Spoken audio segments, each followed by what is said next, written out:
Today, we're going to dive into a pretty unique source. This isn't some research paper or a news report. Nope.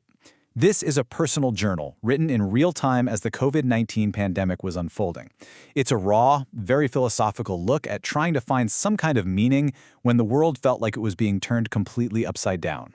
Okay, let's just start right here. This one sentence, jotted down in the very early days of the crisis, is really the core idea of this whole journal. The pandemic isn't just seen as a disaster, but as this profound, maybe even necessary interruption. A chance for all of us to just stop, take a breath, and maybe reboot. So for the rest of this explainer, we're going to explore what this reset really means.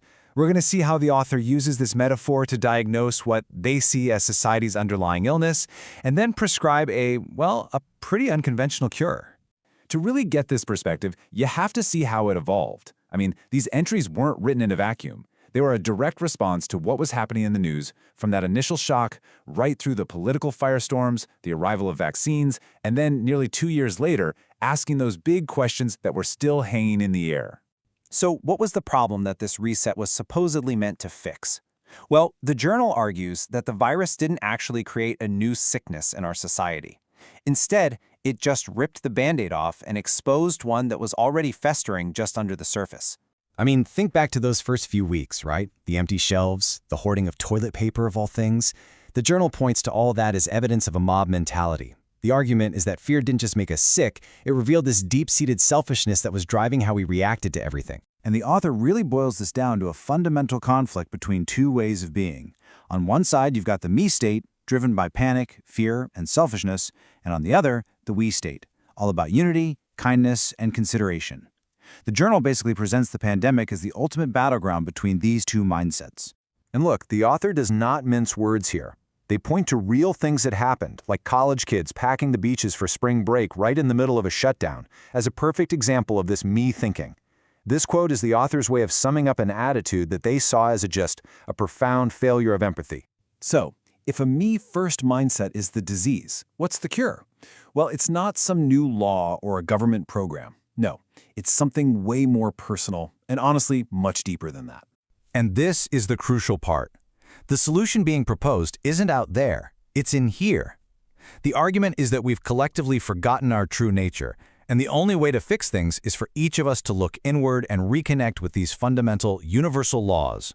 The journal spends a lot of time defining these laws. Take the law of unity, for example. The basic idea is that ancient spiritual traditions and modern quantum physics are kind of saying the same thing. This idea that we're all separate is just an illusion. We're all connected.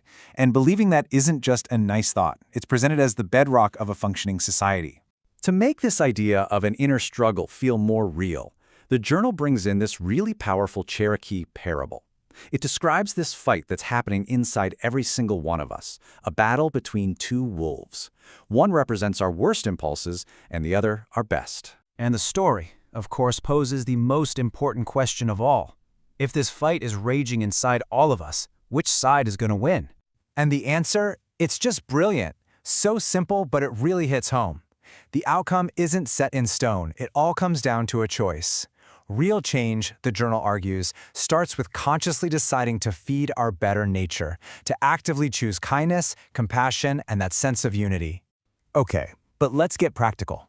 How does a philosophical idea like feeding the good wolf actually apply to the grim realities of a global pandemic? See, this isn't just some abstract philosophy. The author is constantly grounding these ideas in the stark numbers of the day. A number like this, 50,000 infections a day back in July 2020, it's not just a statistic here. It's presented as the real human cost of that me mentality. This is where the rubber really meets the road. A simple act like wearing a mask gets totally reframed. It's taken out of the political battlefield.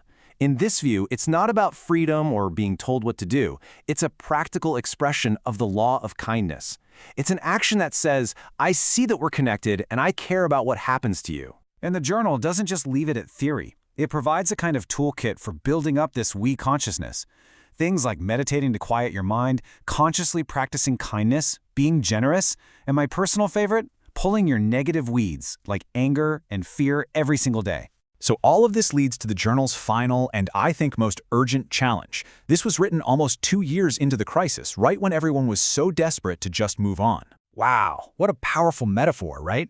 It just perfectly captures this fear that in our rush to get back to normal, we might actually be destroying the very things that support us, that we might be ignoring the huge lessons of the pandemic, and that it could cost us dearly. So the final takeaway is really this. The pandemic is seen as this forced global timeout.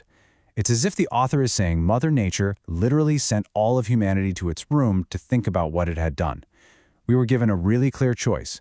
Go back to the same old destructive me thinking, or hit that reset button and build a new world based on we. In the end, the journal doesn't give us the answer. Instead, it leaves us, you, me, all of us, with this really personal, lingering question. The reset button was pushed. The opportunity was there. But what we all decide to do next, well, that's still very much up to us.